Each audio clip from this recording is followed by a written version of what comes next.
buza ukuthi konke sis engene esifundeni phela wenzani abaningi bakubuke lokhu njengento eyichilo ngoba kumele ukwazi ukuhlukanisa umsebenzi weqembu lakho kanye nomsebenzi wangaphakathi ekhulumeni. Ngicela ukuthi uyiphinde leyo nto. Kumele ukwazi ukuhlukanisa umsebenzi weqembu umsebenzi wangaphakathi ekhulumeni. Yes. Ngoba musukhulumeni fanele izinto ihamba ngokomthetho. Uhulumeni iboss yakho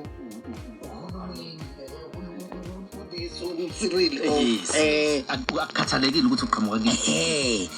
fanele wenze lokhu okushiwo nguye naye fanele abe namandla okuqondisa igwegwe nokuxosha imbala ngale kokuthi kunezivumelwano zokusebenzisana ngoba umthetho sisekelo umile ukuthi icabinet ireporter kumongameli so yena uzoreporta mase abuzwe ke ngalelo suku ukuthi ngikhathi sisana iphela ayibo iphela act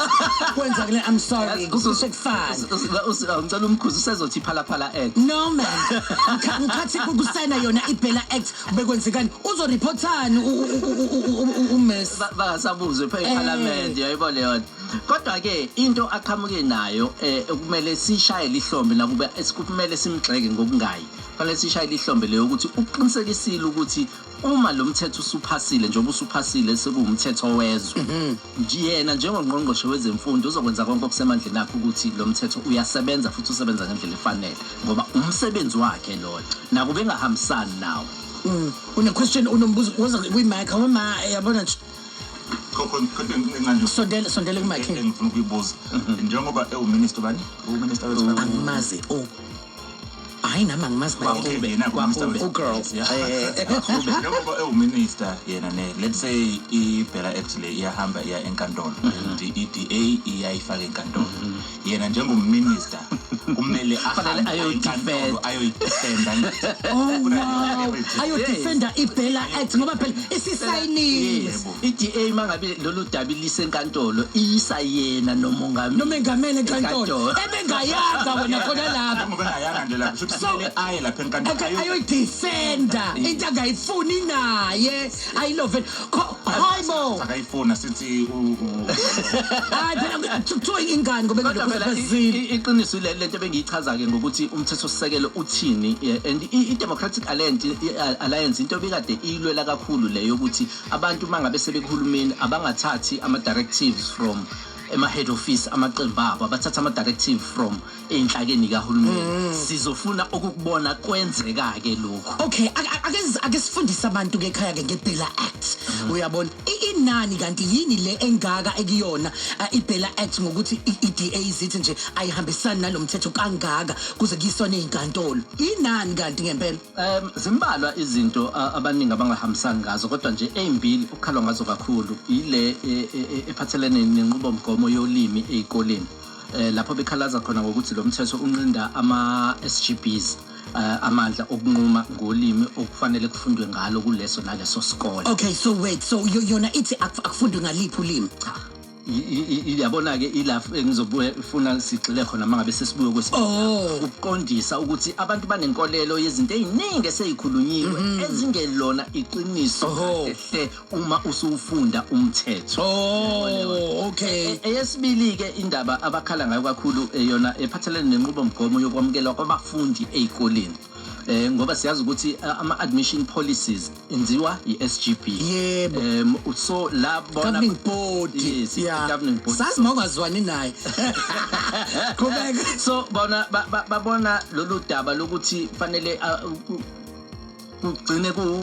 abazali bakwazi ukudlulisela kuhulumeni udaba uma bengekho happy ngeinqumo zika SGB abalwa nalomthetho ke bona bafuna izwi le SGB kube lona lihamba phambili elokugcina how so inkinga enkulu ilapho wait ubani ngobani abafuna ukuthi izwi le SGB kube lokugcina ilaba abangahambisani nomthetho my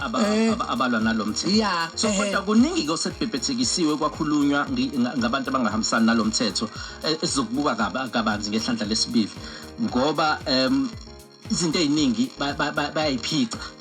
bangayibeki ngendlela umthetho obhalwe ngayo noma bathi noma kubhalwe kanje kodwa ANC ukufuna ukuthi igcine kwenzeke kanje kanti cha umthetho uhamba ngento ebhalwe emthethweni Yes. hayi ukuthi omunye una inhloso zini and umthetho ubhalwa ube comprehensive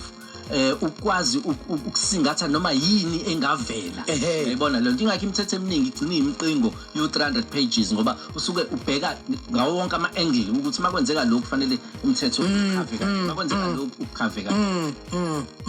lalela mama sesibuya bangenelele ezinqweni zabafundi zokhushula isisu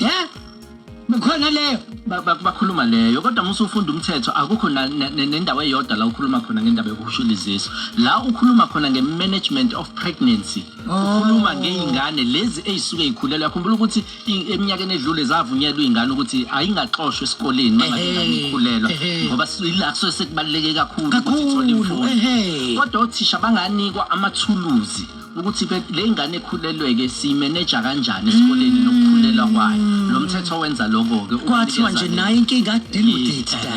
so lo mthetho ke unikeza othisha lawo mathuluzi ukuthi bayimanage kanjani ingane ekhulelwe lo hayi ukuthi laba abaphikisana nomthetho bathi le management of pregnancy unikeza othisha imvume yokuthi batshele ingane ukuthi ayihushule izisu akushiwo kanjalo eyilaba yazi badinga ukuthi ubachazele ya ipenye okwesibili kunenkolelo yabathile ukuthi lo mthetho uzonqinda ama-SGBs ama-governing body amandla bese lamandla uwabeke wonke ezandleni kahulumeni amampunge lawo igunge ilawula izikole zizoqhubeka nokulawula inqubomgomo zolimi kanye nokwamukelwa kwabafundi ngemvume umthetho ke usubeka lo mbandela othi ngemvume yomnyango ngokuhambisana nomthetho sisekelo ukuthi akuselona izwi labo elingujuqu mangabe umzali enganelisekile ngesinqumo se-SGB useyakwazi ukudlulisa udaba alise kwinhloko yomnyango wezemfundo kube ezobe isicubungula ukuthi iSGB ithatha isinqumo esiright yini noma cha hayi ukuthi lawo mandla asebeke kwinhloko yomnyango cha nikeza nje umzali ilungelo lokuthi akwazi ukudlulisa isinqumo se-SGB uma engahambisani naso ungabe hayi ukuthi iSGB yaphucwa manje kodwa nje kunikezwa ileya engaphezulu yokuthi uma ungahambisani nesinqumo sayo yakwazi ukudlulisa iSGB nabe bethanda ukuzenza ama-principle okunye okungamampunga lo mthetho webhela bathi lo mthetho webhela uzonikeza uhulumeni amandla okunquma i-curriculum yezikole ukuyiphutha lo i-curriculum yezikole ilawulwa i-National Curriculum and Assessment Policy Statement lokho kubizwa nge-CAPS noma yiluphi ushintsho kwi-curriculum kuzodingeka ukuthi kwenziwe ngokuthi kuchitshiyelwe yona i-CAPS ngeke kushintshwe ngokuthi kushawe umthetho oseceleni yayibona yona and ukuchitshiyelwa kwe-CAPS kuzodingeka ukuthi kuhlanganiswe bonke kuthiwa ama-stakeholders aphathelene nezemfundo okuwabazali abezemfundo abamavasithi njalo njalo ukuze kushintshwe kune process ebhalwe phansi ukuthi curriculum ishintshwa kanjani ngeke iphela ishintshwe kanjalo so into engekho okunye futhi abakhulumayo abangahambisana lo mthetho bakhuluma ngendaba ye-comprehensive sexuality education okuyifundo zezocansi ezikoleni bathi isizothulwa ezinhlelweni zezikole futhi ifundiswe abafundi kusukela besebancane i-CSE lena ayifakiwe enhlobo kulo mthetho ayikho enhlobo futhi awuqukethe lutho nje ihlinzeko ehambisana nezifundo zocansi amampunge nje lawo umbuso ufisa ngelinye ilanga ukushintsha i-curriculum ukuze kufakwe le CSE kuyodinga ukuthi baxoxisane ngendlela ephusile phela nabo bonke abantu ababambe iqhaza ngeke kumane kwenziwe ngoba ukushintsha i-curriculum lokho kufanele kulandelwe i-process yokushintsha i-curriculum exactly ngeke imane ishintshwe phela okunye okungamampunge bathi umthetho webhela uzothatha ilungelo labazali lokulawula imfundo yezingane zabo bese uphoqelela uhlelo lokufunda kubazali abakhetha ukuthi izingane zabo zifundele emakhaya lento ekuthiwa homeschooling into engekho leyo into ibhela ezama ukuyenza ukuthi uunderstande kube regulate lento yema homeschooling ukuze abazali abafundisa izingane emakhaya bakwazi ukuyifundisa imfundo esezingeni elilinganayo nele CAPS uyayibona ukuthi singayibuka ukuthi